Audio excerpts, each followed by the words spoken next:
እስኪ ዛሬ ደግሞ የሌባ ጥበብን እናሳያችሁ። ከቴሌ ነው የመጣሁት ብሎ አሁን ታዩታላችሁ። ይኸው እየገባ ነው ሌባው። እንግዲህ ይኸው እንዴት ፈታ ተፍታ ብሎ እንደሚወጣና ይኸው ደንበኛውን ሰላም አለ፣ ሪሴፕሽን የሚሰራውን ሰላም አለ። ከዛ አሁን ምንድነው እያላችሁ ያለው? ከቴሌ ነው የመጣሁትኝ እንደዚህ ሮተር ተበላሽቶ ቁጥጥር ምናምን እያለ ነው እያናገረው ያለ። ያው በጣም ኩል ሆኖ ነው እያወራው ያለ። ግን ውስጡ ምንድነው ሌባ ነው። ያው ደንበኛው በአክብሮት ተነሳለት። እንዴት እንደሚያንቀጀቅጀው እዩ። ከዛ ተነሳለት። ያው ሪሴፕሽኑም ደወለ። አግባብ የሆነውን ነገር ነው እያደረገ ያለው። እንግዲህ የተባባለውን ባላቅም ልጁ ያው ከቴሌ እንደመጣና ስልክ ኢንተርኔትን ሊያስተካክል እንደመጣ ነው እንግዲህ አናውንስ አድርጓቸው የገባ። ይሄ ማለት ምንድነው? በቃ በተደጋጋሚ አጥንቶታል። በዛ ላይ እሁድ ነው። አሁን ከሁለት ቀን በፊት የሆነ ነው ማለት በቀኑን መቼ እንደሆነ ያው እሁድ ማለት በ25 ማለት ነው እንግዲህ መስከረም 25 ላይ የተደረገ የተቀናጀ በቃ ማለት የማትጠብቁት አይነት የሌብነት ጥግ ነው ይሄ። ስታዩት በጣም በቃ ኮንፊደንስ ራሱ የሚገርማችሁ። ቤቱ እዚህ 22 አካባቢ የሚገኝ ነው። አዲስ ቤት ነው። ሰራተኞች አሉት ምን አሉ። ግን በጣም ስላጠናው እሁድ ቀን ብቻውን የሚሆንበትን ቀን ጠብቆ ያውም እሁድ ቀን እንዴት ነው የቴሌ ሰራተኛ ነኝ ብሎ ገብቶ ኮንፊደንስ ራሱ። አንዳንዴ ደግሞ ያው ልጆችም የተሸወዱበት ምክንያት ቢኖርም ግን ከዚህ ጋር እያደረገ ያለው ነው። በቃ ቦታውን ያዘ።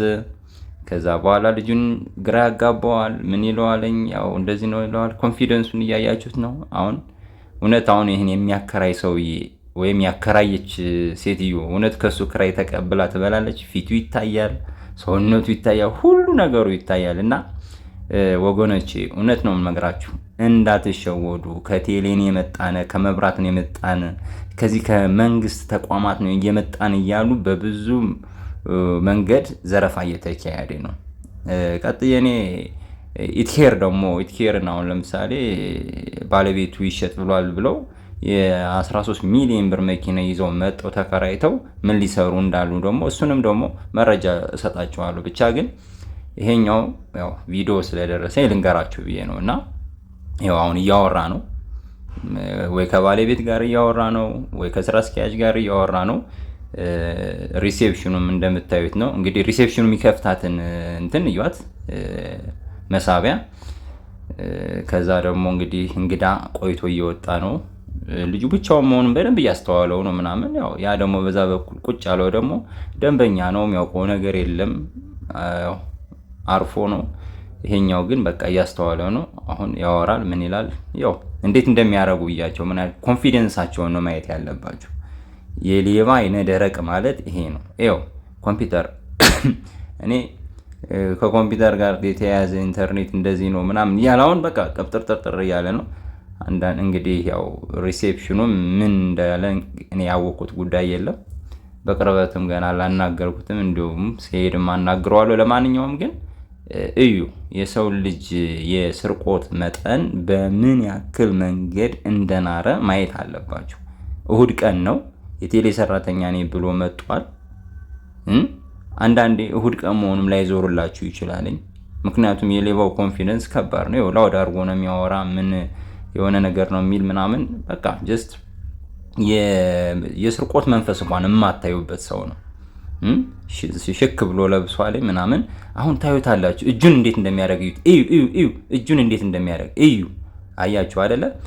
አሁን በዚህ ሰዓት ትንሽ የሆነ አክቲቭ የሆነ ሰው የሆነ ነገር ብቻ የሆነ ነገር ቢታይ ኖሮ ማለት ነው ይነቃበታል። ግን እንደማይሆን ሲያውቀው መጨረሻ ላይ የልጁን ያው መታመኑን ሲያውቅ ወደ ውጭ አዘዘው ማለት ነው። ወደ ውጭ አዘዘው። ከዛ በኋላ ያው ልጁ ደግሞ ያው ወጥቶ ሄደ። በቃ ምክንያቱም የሚታመን ሰው ነው። ሲጀመር ደግሞ ደንበኛ መዛ ላይ ቁጭ ብሏልኝ። ደንበኛው ደግሞ ጠባቂ አይደለም በባህሪ። ግን ያው እሱ ስልክ እያናገረ ነው። እንግዲህ ምን እንደተባለ ባላውቅም ወደ ታች ወርዶ ይሄዳልኝ። እንግዲህ ሌባውላ ማለት ይሄ ነው። እንግዲህ ዝም ብላችሁ እዩ ምን አይነት ታሪክ እንደሚፈጠር ዝም ብላችሁ መከታተል ነው ያለባችሁ። ኃይለኛ ነው በቃ የሚሄዱበት አካሄድ። ይኸው ኮንፊደንስ ነው ቁጭ ብሎ አስቡ። እንግዲህ 24 ሰዓት የሚሰራ ነው ሆቴሉ። ትልቅ ነው እንትን ገስት ሃውስ እና ፔንሲዮን ነው። በጣም ትልቅ ነው። እዚህ 22 ታቦት መዳሪያ አካባቢ ነው የሚገኘው። ወደ ላይ ከፍ ብላችሁ ወደ ሾላ መውጫ ላይ ያለ ትልቅ ገስት ሃውስ እና ሆቴል ነው። አጥንቶታል በቃ ገብቷቸዋል። በቃ 2 በር ነው ያለው። በዚህኛው ገባ። ከዛ ይሄው እያየ ነው። አሁን ምንድነው ንቀልልኝ አለው። አሁን ምንድነው እያለ ያለ በቃ ሄድና ከታች ንቀልልኝ ምናምን አለው። ታች ላይ ካለ የሆነ ነገር ንቀልልኝ ብሎ እየጠበቀው ነው። እሱም ልጁም ያው ምንም የጠረጠረው ጉዳይ የለም። ምክንያቱም አንዳንዴ በጣም ፋስት የሆነ ልጅ ነው አውቀዋለሁ። ግን ኖርማሊ አለመጠርጠርም ሊኖር ይችላል። ይሄው በቃ ሄደ። እሱ ኮምፕሊትሊ የሚያደርገውን ነገር አሁን ታያላችሁ። በቃ ወዲያው ነው በቃ የሚዞረው። ሰውየውን አየው፣ ሾፈው። ሰውየው የራሱን እየተዝናና ያለ ሰው ነው። እዛ መጣ። ወደዚህ አካባቢ እንግዲህ የሚነቀል ምናምን የሚሰረቅ ነገር ሊኖር ይችላል። እሱንም አንስቶ ሊሆን ይችላልኝ። ደርሶ መጣ፣ አየው። ይኸው ዝም ብላችሁ እዩ። አየው። ከዛ በኋላ የሆነ ነገር ይለዋል። በቃ ሂድ ደግመህ ምናምን ይለዋልኝ። እና አንዳንዴ ምን እንዳለው ማወቅም ሌላ ነገር ነው እዚህ ጋርና ሂድ ይለዋል። ከዛ እሺ ብሎ እሱም ያው በየዋህነት ሄደ። ከዛ የፈጠነ ይመጣና ይቀመጣል። ይቀመጣል። ታዩታላችሁ። ይኸው መጥቶ ተቀመጠ። ምንም አላለም። በቃ ከፈተው። በቃ አያችሁ አይደለ? ይሄ ነው ዋናው ነገር። ከፈተው፣ ሞባይል አነሳ፣ የታሰሩ ብሮችን አነሳ፣ ከኪሱ ከተተ። ኮምፕሊትሊ የገባ ምንድነው? በፊተኛው በር ነው የገባ። ማጥናቱ የምታዩት ማለት ነው። እሱ በምን ወጣ? በዚህ። ምክንያቱም ልጁ እንደዚህ ጀርባ ላይ ነው ሂዶ የሚነቅልለት ብሎ ወጣ። ከዛ ልጁ ትንሽ ስለተጠራጠረ ያው ቢቆልፍ አሪፍ ነበር፣ ግን ስለተጠራጠረ ሰው ይልካል። ያው መጣች። እዛ ከመጣች በኋላ እሷ ቁጭ ትላለች። ሌባው ሚሽኑን ፈጽሞ ሂዷል። ኢቭን ሰው አለ ብሏት ነው። ይኸው እንዴት ዞር ዞር እንደምትል ገብቷችኋል አይደል? እንዴት ዞር ዞር እንደምትል ሰው አለ ብሏት ነው የላካተኝ። ግን ኖርማሊ በሰዓቱ ሰርቆ ይሄዳል። እና ይሄን የምታከራዩ ሰዎች ይሄ ፊቱ ይታያል፣ ምኑ ይታያል፣ ሁሉ ነገሩ ይታያል። የምታከራዩ ሰዎች ምንድነው? እና ይሄን ሌባ ከቤትም ያከራያችሁ ሰዎች፣ ጎረቤትም ያያችሁ ሰዎች እውነት ሌባ ነውና ሌባ መጋለጥ አለበትና የዚህን ያክል ስርቆት የዚህን ያክል ፕሮፌሽን ሊኖር አይገባም። ገብቷቸዋል።